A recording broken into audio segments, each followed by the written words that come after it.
Me great pleasure to officially introduce your session presenter, Mr. Peter Aspinall. Peter is the Principal Occupational Hygienist at WSP. He's a Certified Occupational Hygienist at the AIOH and a member of the New Zealand Occupational Hygiene Society. He has over 20 years of experience working and consulting in multiple industries disciplines, including oil, gas, mining, construction, and healthcare. And I'm sure he's got a lot to say on this topic. I had to strong arm him into presenting, so please be kind to him in the chat and show him some love. Peter, may I please request you to switch on your webcam and microphone and lead us through the session, please. All right. Thank you, Samira. Yes, it was a bit of a strong arm. I've still got the bruises to show for it. Welcome all. Hopefully you can all hear me fine. Hopefully you will be able to see my screen coming up very soon if it's not there already. Welcome. This is certainly a new experience for me, talking to people, and I'm not getting a lot of feedback, so I'm just going to see how we go. I'm normally used to trying to read the crowd and I guess get an understanding of how much people are interested, how many people are falling asleep, and which one's about to throw something at me. So please enjoy. If there's questions, please feel free to shoot them through. Samira is going to collate them all and we'll try and get some of them answered. I've had a couple come through during the week from people. Hopefully I will answer those to some extent as well. And we'll get stuck into it. How's that, Samira? Can you hear me okay? I can hear you okay. I just need you to share your screen. That will help you. There you go. Let's go sharing screens. You're getting a lot of love in the chat, by the way. People are saying they are awake for now. See how long that lasts. Perfect. All right. Good to go. I can see it now too. That's great. And I'm going to just ignore that pop-up that's there on my screen, but that's all good. All right. So welcome. I'm presenting today on occupational hygiene monitoring for gases and vapours. Now, the more I got into this and the more I decided what do I want to impart, what do I want to tell, what story do I want to tell, the more and more I found, wow, there's so much to this. There's chapters dedicated to this. It was actually harder to try and keep things in than it was to try and find stuff to talk about. So I hope I'm going to cover everything that you guys are looking for and wanting to know about. And I guess where I came from with this was that these are some of the things that I wanted to know or should have known or felt that I saw people that didn't know in the field when we were out and about, and I guess it's imparting those sort of key things. So the first slide, beautiful, that's come up. Okay, so what we're talking about occupational hygiene and gas monitoring. Okay, so industrial processes are probably where we most regularly exposed to gases, and there's potential toxic and there's potential flammable gas hazards in many environments. And as occupational hygienists, we should really be able to provide advice and control to our workers. If you're working for a company or if you're a consultant, you should be able to be in there and be able to provide guidance of the management of the hazards, talking about engineering controls, talking about the hierarchical controls. And as occupational hygienists, we should really be using the science and technology to help measure and quantify the exposures that workers may potentially have in the workplace.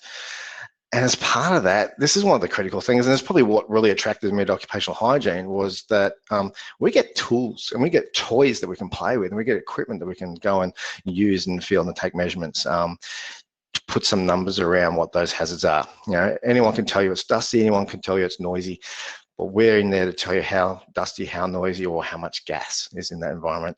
And it's the equipment that we use that can make or break your assessments. So full disclosure, I'm going to do things a little bit differently. Normally people have a big thank you at the end. I'm having a thank you at the start. And the reason being is that I came into occupational hygiene through slightly different to some people, maybe. Some people have gone through the university and grown into it from safety areas. I came into it from, I guess, a sales and health background. I got my first break with AirMet, so big shout out to AirMet for getting me into the occupational hygiene industry. I can't stress enough how important it is to use and understand the sponsors and the manufacturers and the suppliers of the equipment that we're going to be talking about today. So I'm putting them first. Full disclosure, I've stolen bits and pieces from many different websites for pictures and for indications of what we're doing today. I got permission from some, but not all of them, so I hope they don't mind. So there's links here. This will be in your handouts. These are a couple of the key sites that I regularly go to get information and to have an understanding of what the latest and greatest is.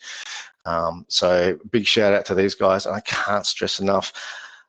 Unfortunately, we're not going to see it this year, but it's even more important that this year you go to these guys, talk to these guys and girls and say, hey, look, tell me about this instrument, tell me about this bit of equipment. I've got this problem, what do you recommend, suggest? These guys are a wealth of knowledge, and I can't stress that enough to you. So as part of that, my big thank yous go out to a couple of people that have really started me off in the gas and assessment and occupational hygiene industry.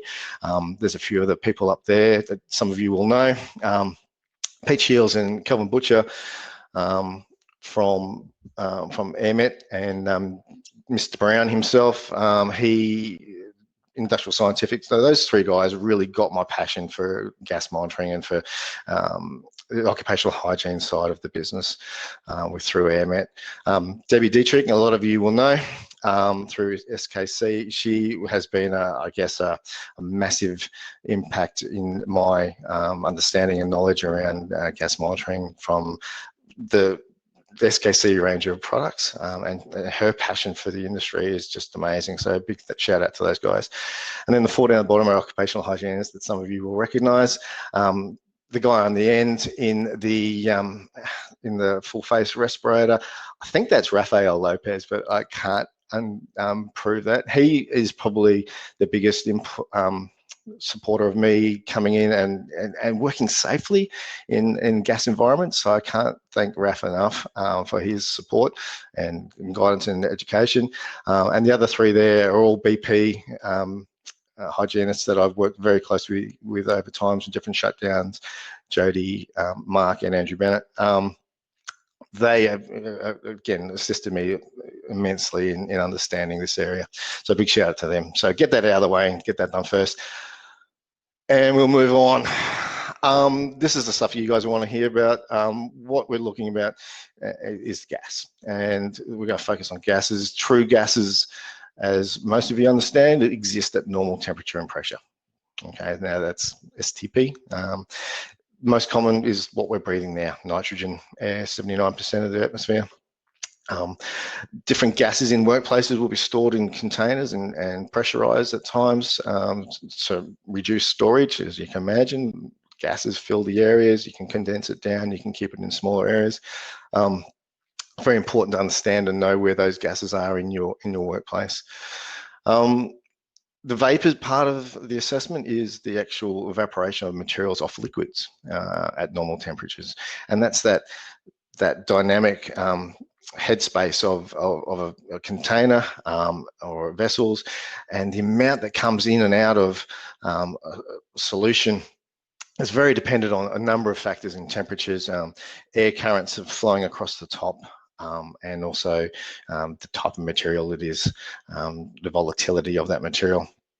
Organic solvents are probably the most common source in workplaces for vapors, and the solvents, they're used to clean a lot of materials. They're used to the benefit of it is that they're evaporating away, and that evaporation is the gases that we're measuring in a lot of cases. The most common one we're seeing a lot of at the moment, particularly in Victoria, is hand sanitizers. So they're the sorts of materials that we're potentially wanting to know we're getting exposed to in the workplace. So there's three real main components to gas hazards. The first one being flammable. And as occupational hygienists, we sometimes overlook that, and we're worried about the toxicity of these materials. But flammable is going to hurt you tomorrow or hurt you today if you're in there at the wrong place at the wrong time. So being aware of the flammability components of gases when you're measuring them is critical to understanding how you're going to do it and what you're going to do in those areas. Asphyxiant is the other property of a gas in that replaces the oxygen. And let's face it, if you don't have oxygen, you're not going to be breathing very long. This is another one that should be in the back of mind when you are doing an assessment, particularly for confined spaces or areas where you're sending someone in to, do some work in an environment.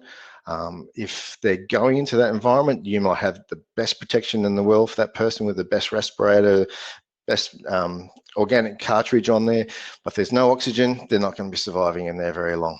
And that's where we end up having to make recommendations for supplied air opportunities.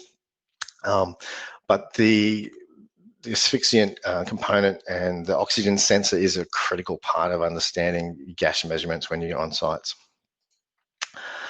So toxicity is the main one that we're going to be talking about. We'll talk mostly about this today.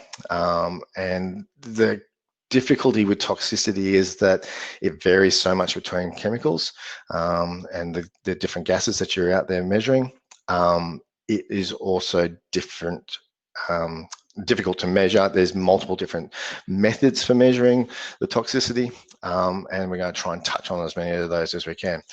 So just going to take it back for a second to the flammable gases. And again, when I started out in occupational hygiene, I was selling gas monitors to the workplace.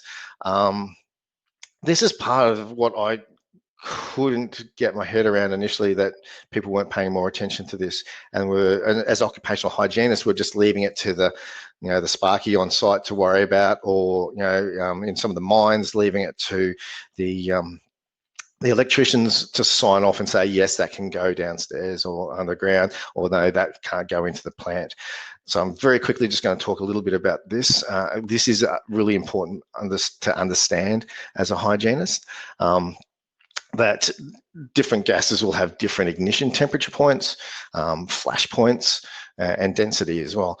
Now, not only from a safety point of view, that also helps you to determine, well, am I likely to be measuring much today if the temperatures are really cold?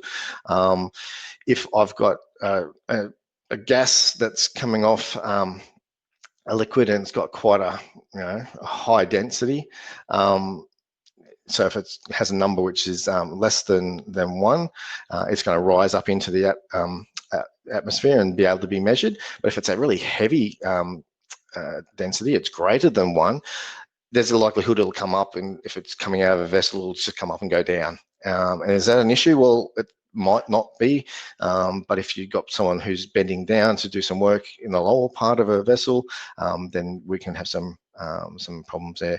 And you would have seen this if you've done any confined space sort of training, that it's important to understand your levels when you are measuring vessels, and understand that how gases interact in those environments. I'm not going to talk about confined space entry particularly. We'll mention it a little bit later, but to be well aware that you need to understand what you are measuring and the flammable issues that can associate that. And how that impacts on you as a hygienist is that the equipment you take into an environment may actually cause a problem. Most equipment that you buy or hire from the reputable businesses out there is rated for these environments, but it's certainly worth understanding and checking. And when you're hiring equipment, say, look, I'm going to be taking it into an area where I'm going to be measuring some highly flammable materials.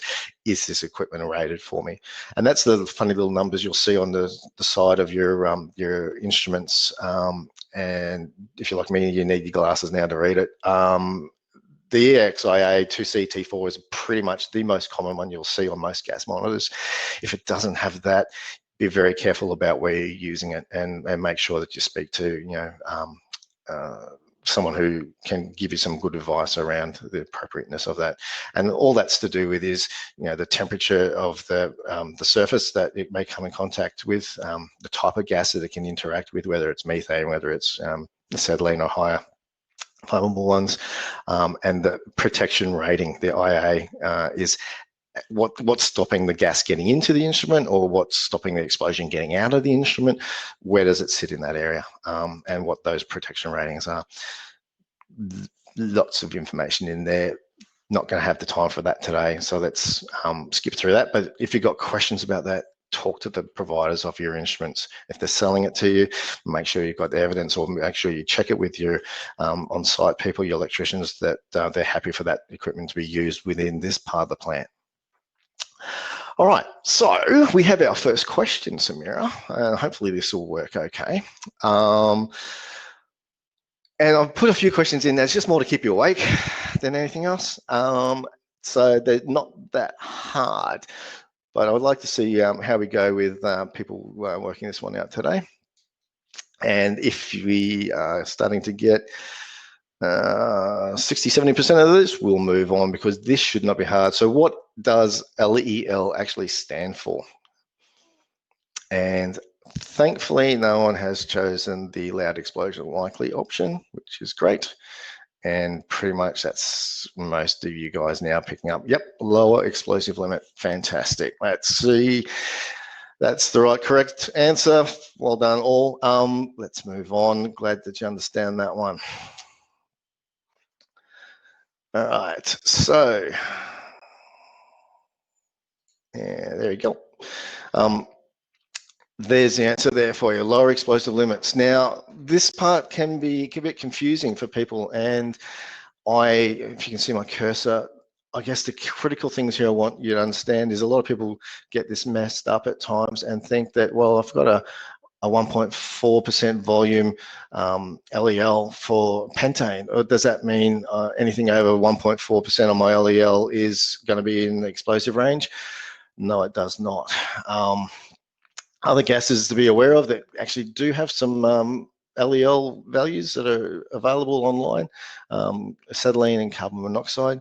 Carbon monoxide is an interesting one. If you get the 12% volume for carbon monoxide, you've got a lot more problems to worry about than actually the LEL values going off. The toxicity effects kick in way much lower than that, around the 10 ppm. So being aware of the different values there is important. The one of interest here is what we are actually measuring is 0 to 100%. So when you see an alarm going off at 5% LEL, we're talking this point here, not 5% as a volume, which is, again, this example, methane, which is its value for the LEL.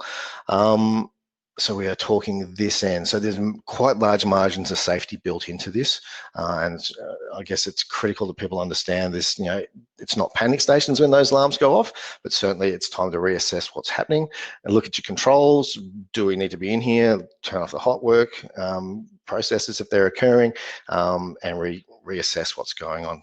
React, return out of the vessel, come back to a safe place, and reassess what's going on.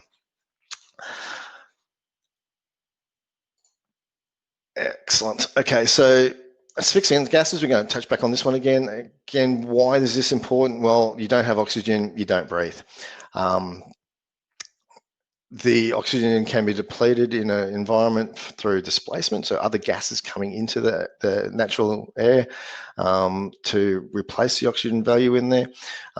Gases tend to squash up, and there's a lot of nitrogen in there as well, so you can have a delay in displaced air reducing oxygen content, and to the point where you can still have really good oxygen and have quite a toxic environment for other gases. But you get sufficient pressures in there, it can displace oxygen, and you'll have problems. Oxidation is another common occurrence, particularly in opening up confined spaces where there's been rust or there's been a lot of metal that's eaten away and oxidized in that environment. You can have quite significantly lower levels of oxygen down deep in a pit, that can cause problem. Combustion, so if there's been a fire in there, the fire has consumed the oxygen, there's probably carbon monoxide in there as well, which should be alarming on the instruments, but the oxygen has been or can be also displaced. Be aware of those. Bacterial action, aerobic activity and chemical reactions can all take away oxygen from that environment.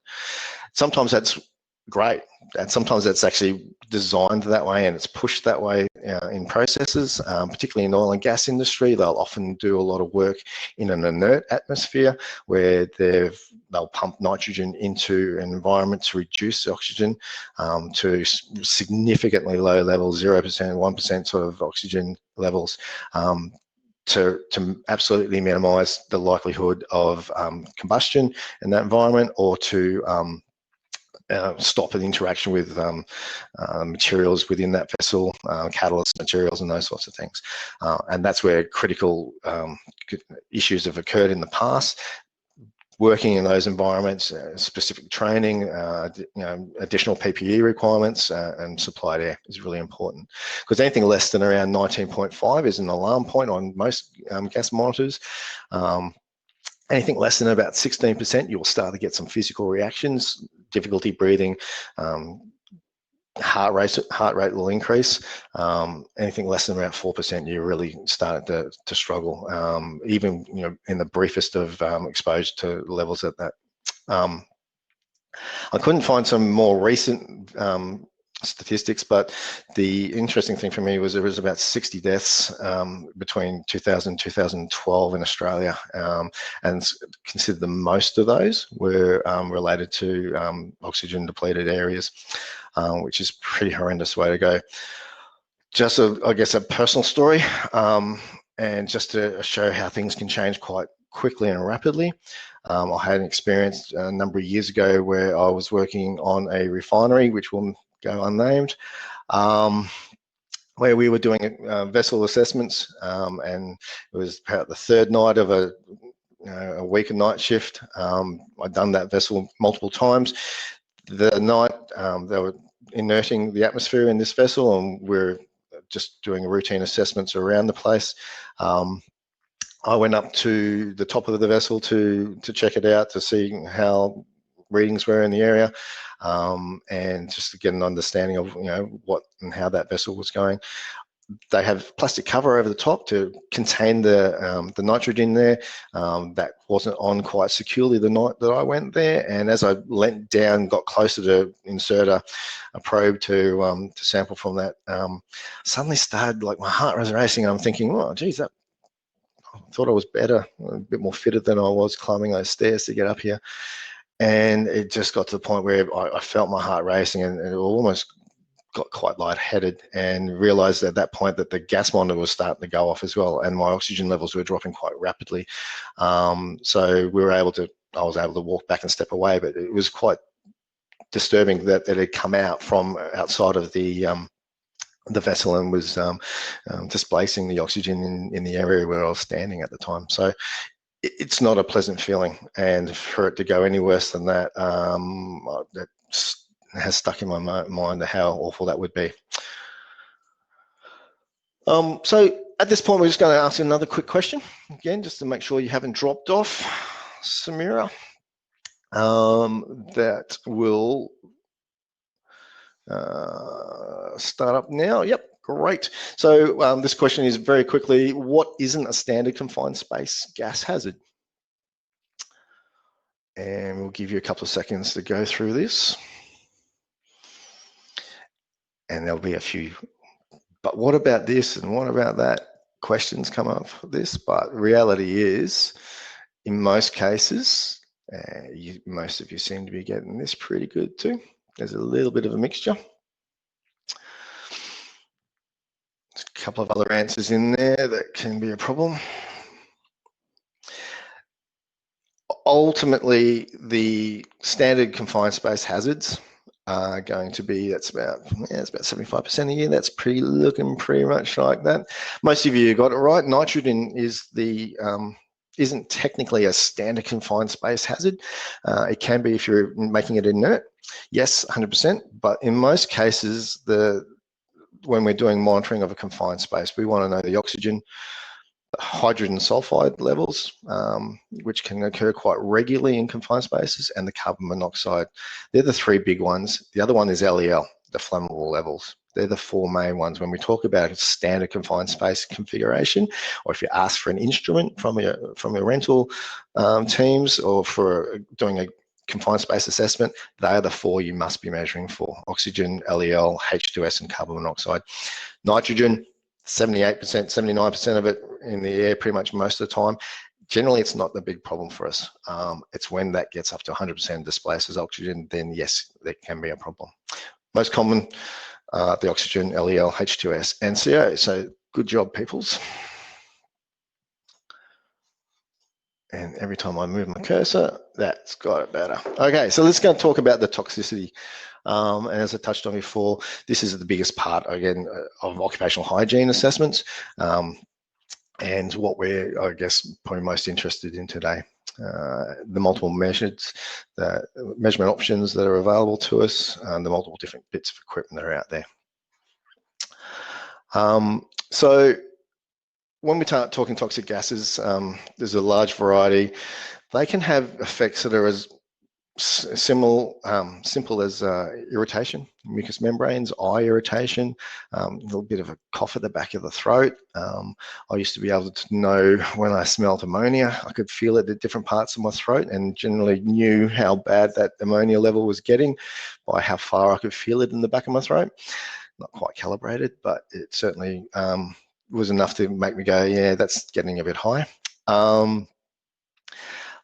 But the adverse effects will also depend on a range of different aspects, which is, how are you getting exposed to it? Are you inhaling it, or are you just absorbing it through your skin? How long you've been exposed to it, the actual properties of it. Has it got acidic properties of the gas, so that when it mixes with the fluid in your eyes, creates an acidic environment, which can cause safety issues to come off the back of that. So you imagine you're at the top of one of the condensing towers doing measurements on a refinery, and you get a blast of sulfur dioxide gases come across at high levels. That can cause some serious eye irritation. It can catch in your throat, can cause respiratory distress.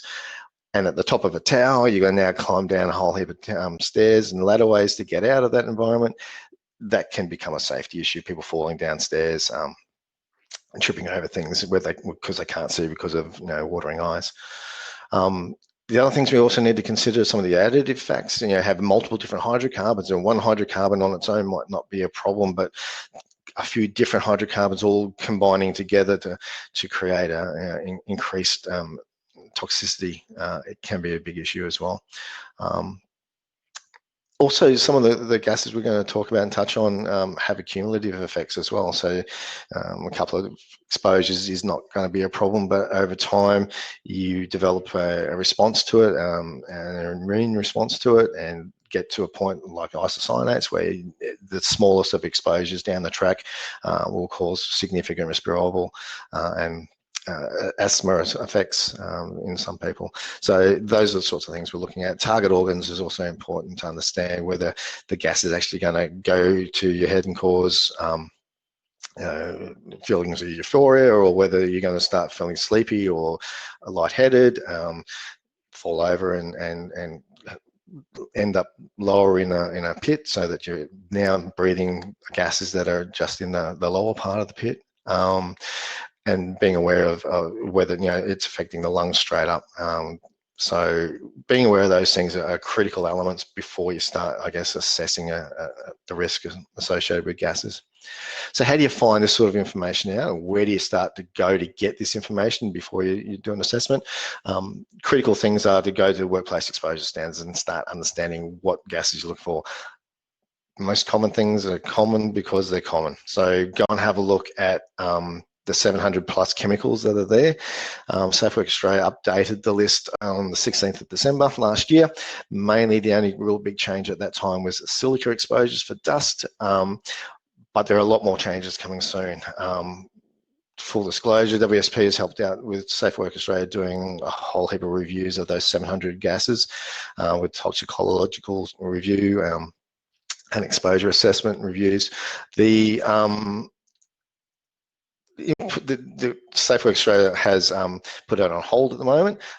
They're still getting and gathering a lot of community feedback on this, but due to COVID, that's been put on hold. Hopefully, they'll kick off again at the end of this year. But it's really important that you go to those sites and have a look and start to understand what changes are potentially coming, whether you agree with it, disagree with it, but also how it's going to affect on your workers and your workplaces. So your understanding, I guess, the critical things here are that you are looking at the time-weighted averages, the STEL exposures, and the peak risks. They're the three main elements that you want to understand what and how, because then that then helps you to understand where and how we're going to measure this. Time-weighted averages are obviously based around 8 hours, and you should adjust that if you're looking at longer shift periods, and the 15-minute STELs.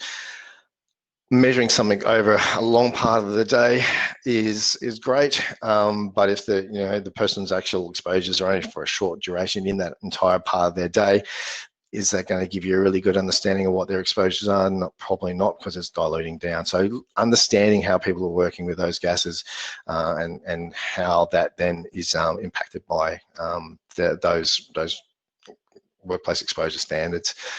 Peak readings and STELs are often best read with real-time instruments, but it's also understanding and having a combination of that and the passive samplers, which we'll talk about in a minute. Okay, so next question for those that have now started to drop off. It's about 20 minutes in, so this is the time apparently Samira says that most people will fall asleep. So question for you now is, what does the peak function on a portable gas monitor indicate? Let's have a quick poll here, see who's still responding. No one, that's great. Thank you, someone's awake. So what does the peak function on a portable gas monitor indicate? Does it indicate the highest detected oxygen reading? Does it indicate how hard it has been working? Does it indicate the highest temperature that's been recorded? Or does it indicate the highest detected toxic gas, LEL reading, and the lowest oxygen reading? Which of those four is it? And reality is you should only be choosing between two. So I'm going to give you a couple of extra seconds. So we're talking about the peak reading on the gas monitor. What's it telling you?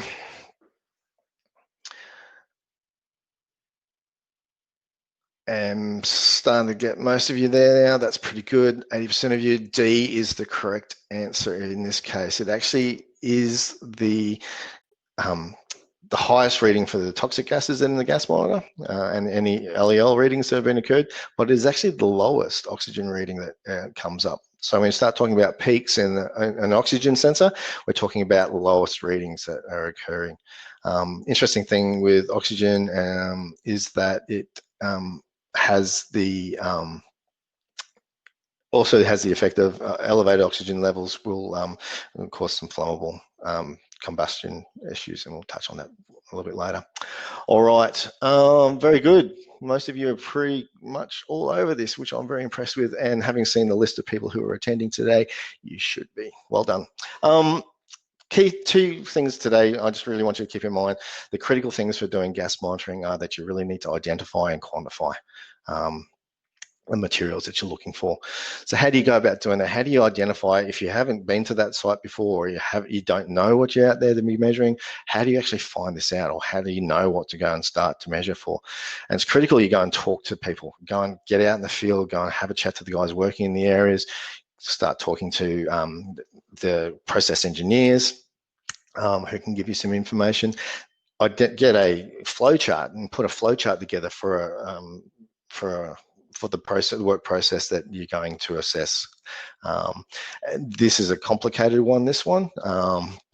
Multiple different areas within a refinery, but it's trying to identify some of the critical elements of, okay, well, I'm going to potentially be getting butane and the lighter end materials at this part of the plant, as opposed to the coke and the asphalt and the heavier materials at this part of the plant. So knowing what you're going to be measuring, what you're going to be anticipating in those areas is critical. Start talking to workers, look around when you're out in the plant for pictograms. Those sorts of indicators can give you, well, hang on, there's potentially gas hazards around here that I need to be looking out for and being aware of.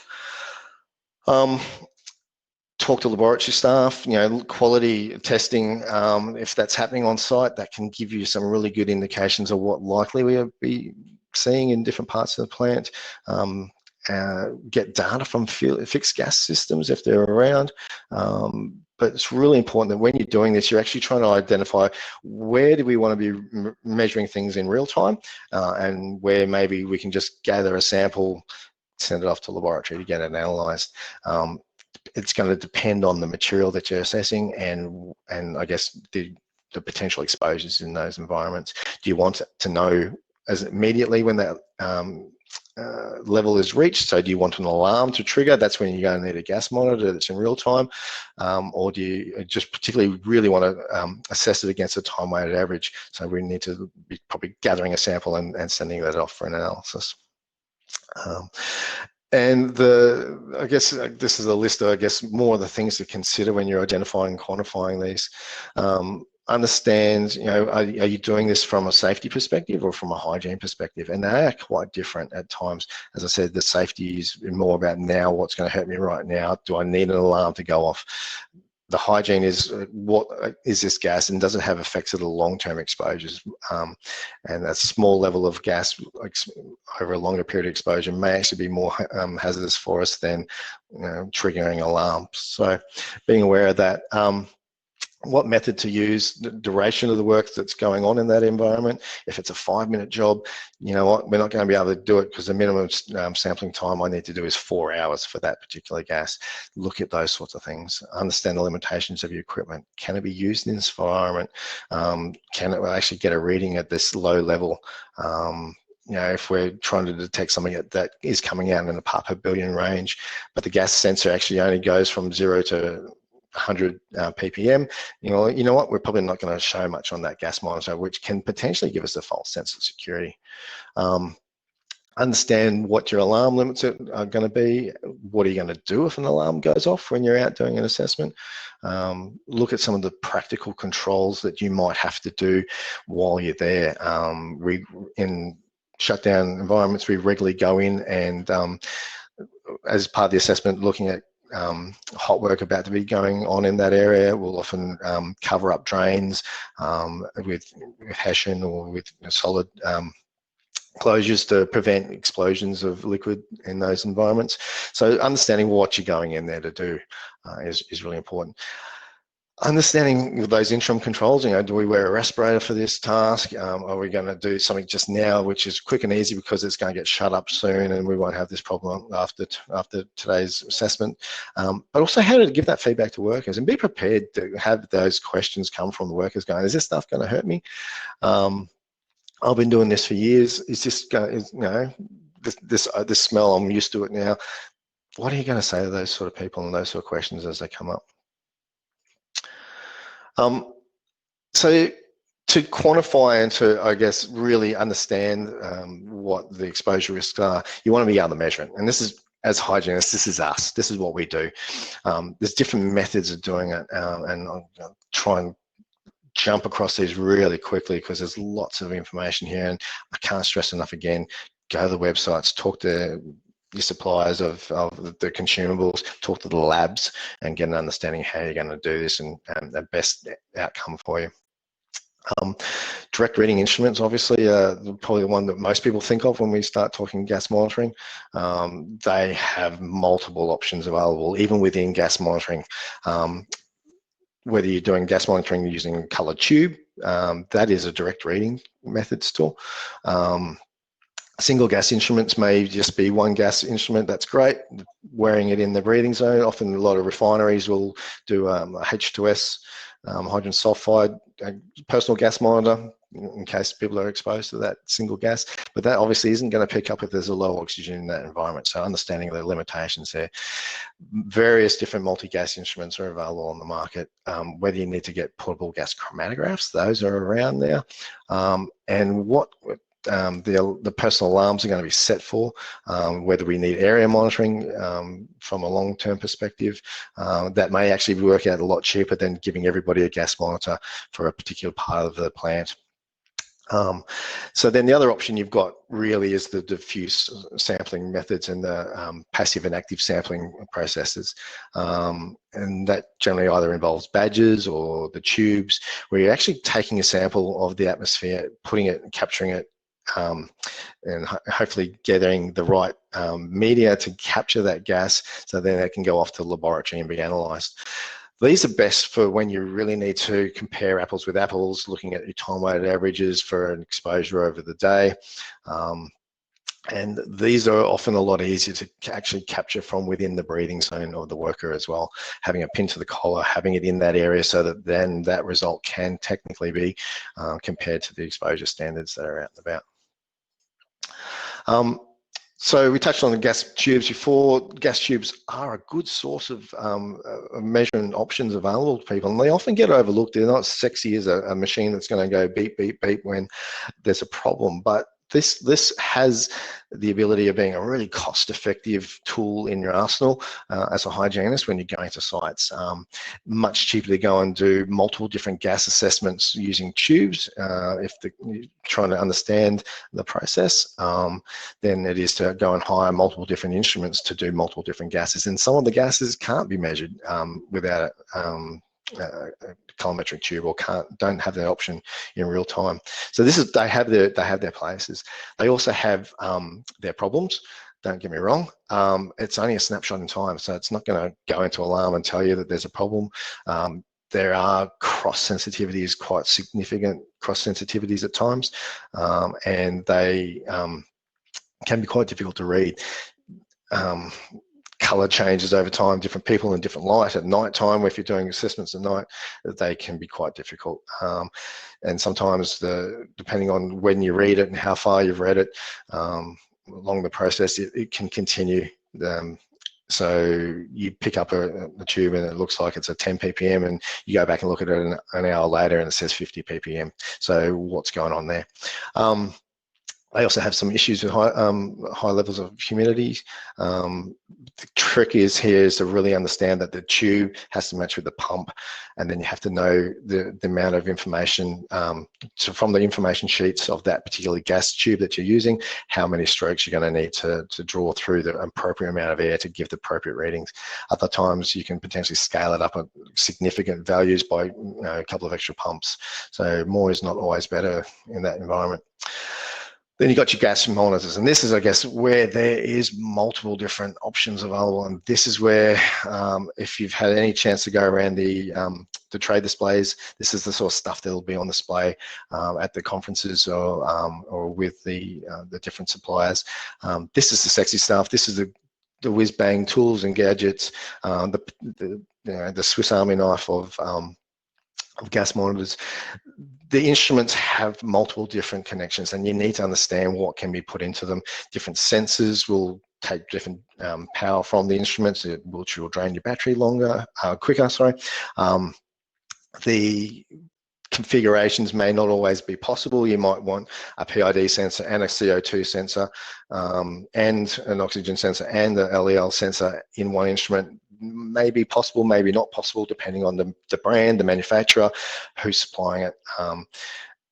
That is where I'm not going to even give you 100% of the information for that today, not even 10% of the information that's available out there. This is the critical part here, is if you're going to be doing this, you're going to be getting instruments for your site, people are going to come to you as the occupational hygienist saying, gas, what gas monitors do we need? This is where you start your conversations with the suppliers and get them out, rent, try, hire the equipment, bring these guys to site. They'd be more than happy to come and help you and demo the equipment for you. Part of this, and the critical part of it, and I'm going to touch on this again later, is that the calibration is critical. The process of keeping them charged is critical. If there's a critical nature to the actual gases that you're measuring, you want that gas instrument ready to go when you pick it up. You want to know it's good to go. You don't want to be sitting there for the next 10 minutes trying to make sure that it's calibrated and it's pump tested if there's a fire happening outside, or there's a gas release happening outside. So looking at those critical factors, that I can't understate enough how that just gets given to someone else to do, or the stores guys look after that, or that as a hygienist, if you're the site hygienist, for me, I want to know that that stuff's ready to go at the moment's notice and be available for me, calibrated, so the instruments are going to be reading correctly. So that involves having cylinders of gas of a known quantity that can be traceable, that can be hooked up, and the instruments checked against that number to make sure that they're reading correctly. This is a lot more simple than it used to be. This is a lot more automated now than it used to be. I can't stress enough, get the guys out, have a look at this. This is the stuff you really need to make sure that you're all over on your work site. Other instruments that are out there that of particular help when you start talking about different gases and toxicity of gases, hydrocarbons is a big component. The best way to pick up hydrocarbons is with a PID sensor. The photoionizing detection process actually excites the electron variances, and you get a reading of everything. So that's really good. You get everything picked up. Well, not quite everything, but it also is a problem when it picks up everything. So with PID instruments, you really need to understand what you're out there measuring, what the likely gas is that you're in there measuring. And depending on the types of gases you want, you can scale it up and down with different lamps. Different instruments will have a stronger lamp, increased wattage, and it'll give you a wider range of gases to detect, which can be a good thing. You can get some of the gases that have a higher requirement for that extra wattage, but then there's also, you can scale back the wattage of the lamp so that you can actually help to speciate and narrow down the focus of the gases you're trying to detect. Wow, the time is really getting away from me. All right. So be aware of those things. So next question, we'll go very quickly on this one.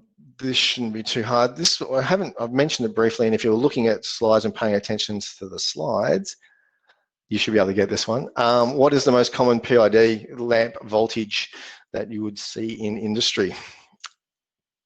10.6, 9.999, 11.7, or an infrared electron voltage? Hi, Peter. I've just made a note letting people know that we will run slightly over time, so don't worry about rushing through it. It's okay. People are still on. They're keen and interested, so don't worry. Okay.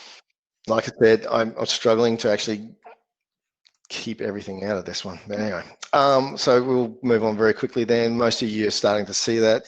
10.6 is the most common. It is the one that you will mostly hire or get if you are getting instruments in from suppliers. 11.7 is handy for some gases like formaldehydes. We'll touch on that in a minute. 9.9 doesn't exist as far as I know, and infrared is not an option for a PID sensor. Sorry for those that got that one. All right, other ones, other instruments that are specific instruments out there. Again, it's going to really depend on the need you have for these things. Mercury vapor instruments are out there. I use this one because this is very common in the oil and gas industry. Mercury exposures are well documented. The potential for mercury exposures are well documented, and often a critical part of a confined space assessment or a walkthrough assessment of a oil and gas site. Be careful, they have their problems. There's multiple different brands out there now. They can and do at times have they can be poisoned by other gases in the environment. They don't tend to like humidity very much, and they are not intrinsically safe. So if you're going into environments with this sort of instrument, you should be going in with another gas monitor in the other hand that is picking up your flammable gases and such. New on the market, and the only one that I'm aware of at the moment is the Draeger one, which is the portable gas chromatographs. Now, this is starting to become commonplace or more commonplace in industry to detect a wider range and really speciate and narrow down what actually is in the air that is being breathed in this particular part of the plant or this environment. It is still a very scientific instrument. You do need to know what you're actually sampling for. You do need to have a library of gases that you're actually comparing the results against. That's going to start becoming more and more commonplace in the industry, so keep an eye out for those. It does need some technical understanding though to be using it. I haven't used it in true anger, but I've had a bit of a play with them, and great bit of gear for the right application. So keep an eye out for those becoming more and more common in the workplace. So what issues do you have with real-time readings? You can get gas sensitivity, cross sensitivities, which is both a bad thing and a good thing. Probably a good advantage of it is that you can actually pick up other gases that may be in an environment that you don't actually have a sensor for. Acetylene is a really good one. So acetylene often used by welders. I had an occasion where we had a part of the plant evacuated because we were getting sulfur dioxide and carbon monoxide readings in a part of the plant, and the operators at the time assumed that there was a fire or a smouldering fire going on. Evacuated the plant, had probably about 300 people off site for a good couple of hours, costing a lot of money, and nothing was found. Same thing occurred roughly the same time the next night in the same part of the plant, and we got down there this time before they evacuated us out, and walked around, took some additional readings, and found that there was a welder's humpy with a welder's torch that had a leak, had a crack in the handle, and there was acetylene gas leaking into that environment. And within a confined space, it was actually building up to reasonably elevated levels that the CO2 and the SO2 sensors were picking up. So that has its advantage, but it's being aware of what you are measuring, but also what those funny numbers are. Why we're getting negative numbers occurring on the instruments at times. Remote sampling is often used, and it's an important part of understanding what the issues are associated when you're doing remote sampling. So if you're drawing a sample up from a couple of meters down in a vessel, even if just an extended probe into a vessel, giving it some additional time to actually allow time for the sample to be drawn through into the instrument is critical. But also being aware that some of the gases that you draw through the tubing can be absorbed into the tubing and can result in a loss of sample getting through to the instrument. Just recently, as early this week, there was a HSE report released where there was a death in the UK from a worker who went in to do some hot work in an environment that had been cleared as safe, and it turned out when they did the full risk profile and root cause that the gases were quite significantly being absorbed by the tubing and not getting through to the instrument. So it's critical that you talk to your manufacturers, understand that, read the manual on that. But the rule of thumb was always been 3 seconds for every meter of tubing. So if you're going down 30 meters, you need to have some time for your sampling processes. Okay, so additional places for resources. SKC, I can't stress this enough. This was my Bible when I was doing my early days of occupational hygiene. This book and the website and the support that you can get from SKC online. They have a great Facebook community, and they often reply back same day from the States with answers or questions with answers to any questions. Really important to go and have a look in there. Lots of information there about giving you some guidance around the methodologies. So if you're using sample tubes, you should be complying with the Australian standards that are relevant to doing passive sampling or through into a pump. A pump sample through a solvent tube. There's requirements in the Australian standards for that, but talk to the labs. They are a great source of media and can provide the appropriate media that you require to do the analysis of those different chemicals, different gases that you're sampling. And that may be, and one of those medias may be a passive sampler, the badges, this one, sorry, that can be hung in the breathing zone of the worker, samples the gas through a diffusion method, and then the sample is clipped off, sealed up, sent off to the lab, and analysed in the lab with a time-weighted average or a STEL for a lot of those gases. Some specific ones are formaldehyde is a tape. There's a few others like that now. They're specific to one particular gas, and that's a chemically treated tape. So one of the questions I got earlier in the week was regarding benzene and BTEX assessments. Very common in the oil and gas industry to measure these common hydrocarbons. There's been some interesting results coming out just recently through the American AIOH Synergist magazine, suggesting that they should really be including the hexane into this group as well. So having the 5 as a combined exposure, being aware of it. Most cases, most people are measuring for benzene, and the benzene component of the BTEX is critical. The main reason being it has such a low exposure standard for time-weighted average, and that is one of the ones that is being reviewed and has been adjusted, and is at the moment currently proposed to be reduced down to 0.2 of a ppm, which means that's pretty low. And if you're measuring that with a PID instrument, you really want to be knowing that you're measuring benzene and not other gases that the PID will pick up.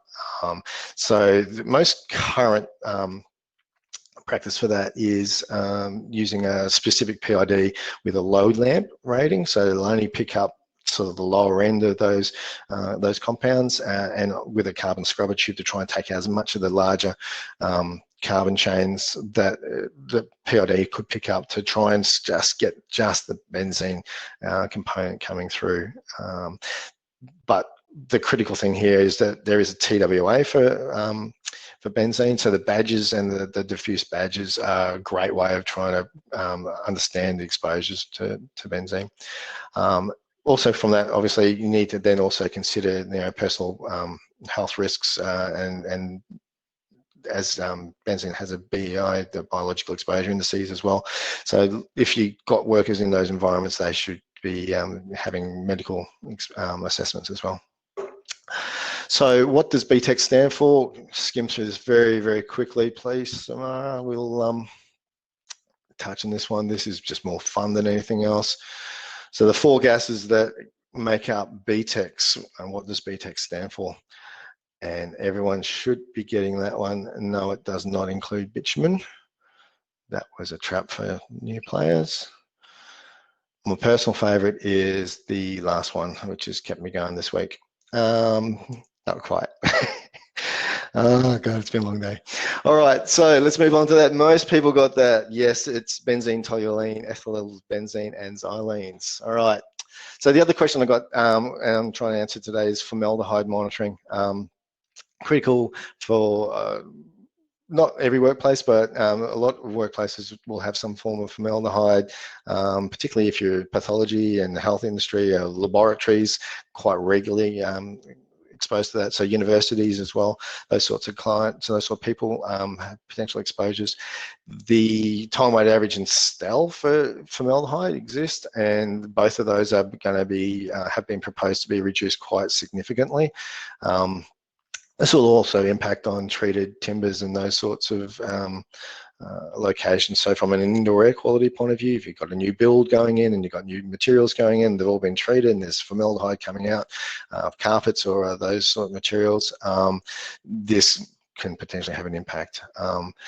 The current methodology, and we did an assessment recently where this is a pathology lab. This is the practice they were doing of decanting into a sample holder. There was a quite large kidney in that one from memory. The interesting thing is what we were assessing was the controls. This back here, for those that can see the screen, that is a vent there that was drawing and taking air from the work environment. This is obviously a sink. There's a little bit of a draw around here, but when we observed the workers, most of them were doing it up in this environment. So you know what, that's probably, you've got some great controls in place, but no one's really using them.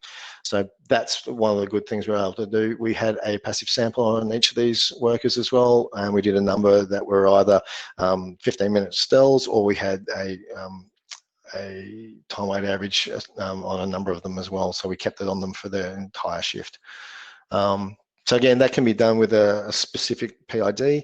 There are some sensors out there. I don't know a lot about them, I apologize, but there are some specific formaldehyde instruments. I've not used them. Jury's out on those ones from my point of view, but certainly the passive badges are a great way of doing it and getting them analysed. We got those done through MPL, which was really good. the PID was certainly a great way of being able to show the workers, look, hey, you know what, if we put it down here, the numbers up here where you're currently breathing can be significantly reduced by moving around. So the benefit of a direct reading as well as a sample analysis is that you can actually get some good feedback and have that feedback loop to the workers straight up. Area monitoring, I'm going to skim through these ones because we are running short of time, I apologise. Area monitoring is becoming better and better just with technology. Wireless gas monitors are available on the market now. They can be deployed into the plant. We can have portable ones that can be set up to establish safe zones for workers. They all communicate with each other now. So you can have a worker in there communicating out to another gas monitor outside, and you can develop quite significant understanding of the workplace and where the exposures are occurring through these methods now. So talk to your suppliers, talk to the equipment manufacturers, and get those sorts of things demoed. That's going to be the way the future goes. I can't stress enough the calibration processes too. So automating this as much as possible, it's really important. If you don't have equipment that's calibrated appropriately, you don't know that you can't trust your instruments.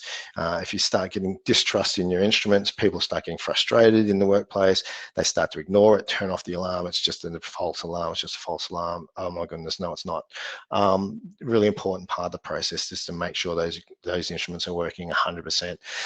This information now that they can actually capture from the instruments can be all automated. You can get alerts sent to your emails. You can get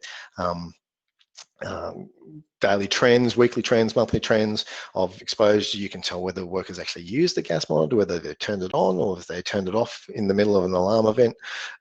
That sort of information is now available, and more that's coming through all the time. So if you have an idea, if you have an issue in your workplace, there's probably a solution in some of these monitoring programs that are out there. So be aware of those ones. Critical elements, I guess, for you guys also is just to be aware of the health risks associated with doing these things, and your safety needs to come first. So when you're in these environments, make sure you bump test your instrument before you go in. You know that it's going to be working for you as you're going into the area. Some of the suggestions I've got are to working in pairs. We try and do that as much as possible in refinery areas. One person's looking at a gas monitor and focusing on the results and the numbers that are coming up, and walking into low-hanging pipes, or having two people is a much safer way of working. One person can scribe, the other person can call out results. It's important though that you're measuring where the workers are going to be, so understand where the work is occurring, what's being done in those environments, and being aware of what may occur. So, in this example here, that we've got a Hessian bag around there trying to reduce the steam. It was coming out of that that drainage point there, and that was to try and minimise the likelihood of just spurious gases in that environment, and people were working above them at the time. And that was Russell Bond and Emma McCartney, for those that are playing along at home. Confined spaces, again, we touched on this briefly. The critical things here, this is more of a safety issue for workers. Most of the time when people are doing confined space entries, they want to know, is it safe in there or not? It's important that that's where the direct readings are good. You don't want to be putting someone in there, putting in a tube and a badge and saying, look, I'll get back to you in a week after I get the lab results back. This needs to be real time. The workers need to know if the situation changes while they're in there. So continuous monitoring, I can't stress enough. Great. A lot of places still do a check before you enter. No worries, you'll be right. But we don't know what's being introduced into that environment. You don't know if a car parks nearby and we get carbon monoxide fumes coming in there. The workers involved in there may open up a pipe and have a deluge of additional gases into that environment. So continuous monitoring in confined spaces is really critical. And again, the variations of the gases will depend on the work that's going on there, and the likelihood of other gases coming into that confined space. Just skim through this one very quickly. There's again just some more process safety hazards, being aware of what's going to happen in the hot work is going to happen in there, who's going to be going into that environment. the gases are pretty similar to confined spaces, but you might find that the process gases are going to be different. You might be, if you're on a gold plant, you might have hydrogen cyanide that you need to be measuring for. If you're working around a brewery, you might be wanting to measure carbon dioxide values, which can often be associated with draining tanks and flushing tanks. So being aware of those hazards that exist in the workplace. If you're doing hygiene monitoring using direct readings, you can do it if you want to compare against time-weighted averages. But again, ideally, it needs to be sitting up around the breathing zone of the worker, or Jim from Gas Tech. It's really important that you calibrate those instruments. But also the critical one for this one, if you're doing time-weighted averages and you're wanting to know when and what time people were exposed to things, make sure before you put the instrument out that you check the time and the dates and that they're all correct, and delete any old data from them, so that you know that what you've actually sampled, what you're seeing and what readings you're seeing on the screen. Clear your peaks, make sure that they're all zeroed before you put it on the worker, so that you know that from that point on, any readings or anything you see on there is something that's happened to that worker. And then you can have that conversation at the end of when you come to pick that instrument back up, as to what was going on, why did you get a reading. Also really important that the instrument you're doing a hygiene assessment for isn't used to go and check a confined space down the road, or go and check an open vessel, to see what's in there, because people will do that and you'll get an exceedance of your readings. And finally, just indoor air quality assessments as well. The issues there are a little bit different. You're going to be looking at reading lower levels. You're going to be wanting to understand what the cause was. Was it a fire? Was it a clandestine lab? Was it going to have safety issues associated with this? And it's very critical to have some understanding of how and what people are doing in that environment. Is there families in there? Are there young kids in there? Interesting thing, this job, we had odor perception. It was a fire in the basement about 4 floors down in this apartment block. People 4 floors up were complaining that they'd been exposed to some smoke at the time of the fire. Possibly, yes, it was blowing through. So the client got us to come out and do some assessments of the building the next day, and we did readings throughout the house. The highest readings we got were in this baby's room, where mum had been burning incense sticks to try and reduce the smell of the smoke. We were able to show her that the incense smoke was actually creating more of a reading on the PID than anything we were getting anywhere else in the building. So being aware of those considerations. And of course, if you're starting to do indoor air quality assessments, don't be talking about PPE with the people. We need to look at airflow and ventilation in those environments. So that's pretty much my presentation. There's Emma and Russell Bond again, demonstrating the MX6 in one of the refinery jobs we did. I'm going to answer any questions if there are any questions, if people are still online. Still online, Paige. Thank you. That was really good. And you were worried you won't have enough content for 40 minutes. I know. Apologies for going over That's time. okay. We still have people online, and some of them have already been answered. However, Brent asked, do you have some references or links available for oxygen level effects and the stats for confined spaces, and where he could find them?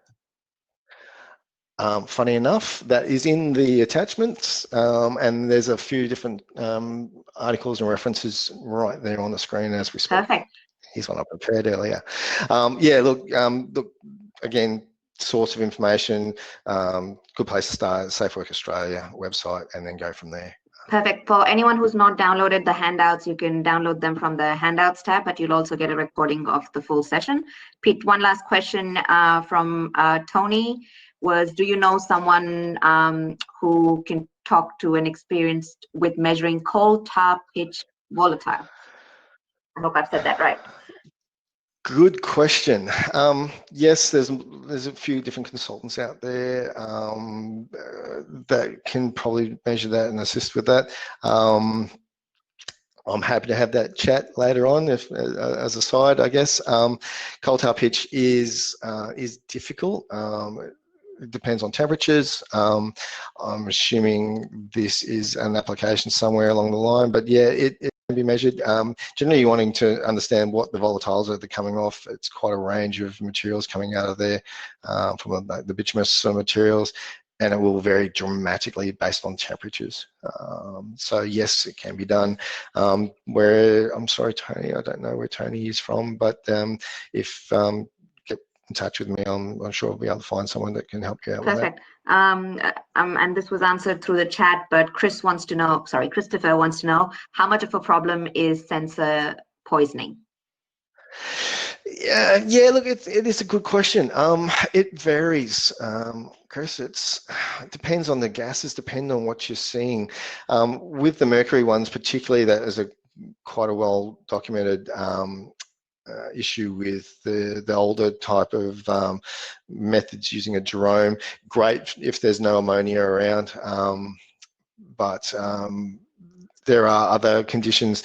Even a LEL sensor can be poisoned by too much exposure to something like silicon, or to hand cleaning materials can actually cause issues with your instruments, and cross sensitivities is along that same sort of line. It is a problem. It's just something that you can manage and work around. And if you've got a particular sensor issue going on, some sensors can actually have a special filter attached to them as well, which will help to reduce the effect of that poisoning process. That's a good question for the suppliers. AES, AMET, those sort of guys can really probably answer that one a lot better than me at the top of my head. Perfect. We'll just take one last question, Peter. Apologies to everyone else whose questions we couldn't get to. But Melissa asks, do automated calibration docks for equipment require laboratory calibration at any frequency? The appeal of not having annual lab calibration is strong, people purchasing from a cost perspective. I could get on my high horse with this one, Melissa. There's a couple of parts of that question. Do you need an external third party to assess it? That comes down to you as a business, and I guess the criticality of that equipment working for you. In most cases now, if you have equipment that is using calibrated gases, that is automated through a docking station, and that you've got a recorded history of that being done, reality is no, you probably don't. The quality of the machines are now that they'll alarm, or they'll stop and not let you do work if the calibration gas is out of date. So from that point of view, no, maybe not. Do I think there's some value in getting third-party people to look at instruments? Absolutely. The benefit is that they will look at things slightly differently to just a basic assessment of the instrument from is it reading correctly? They'll also look at, is the intrinsic safety still appropriate? Does the filter need changing? Has it been affected by welding spittle or something like that? So I would not want to put a time frame around it, because it will come down to, I guess, how often it's being used. If you're only using the instrument once a year, probably don't even buy it. Maybe go and hire it. That way, you've got some equipment that's actually appropriate for task and ready to go on that time. So the simple answer is that is a laboratory calibration. I think what you mean there is having a third party. Most cases, if the gas is traceable, if it has been hooked up and is coming from a reputable supplier, then no, I wouldn't think you need an extra external laboratory system. But if you're doing it on a manual process, then yeah, probably worth getting it double checked. Thank you, Peter, and thank you everyone for taking the time. Peter, that was really fantastic. Just to let you know, at the AIOH, when you come in and say yes for one session, we actually strong arm you to do another session. So I'll be in touch with you shortly. But I hope everybody else has a good weekend. Thank you for joining us, and join us for the other events soon. Talk to you all soon. And thank you all for staying. Cheers.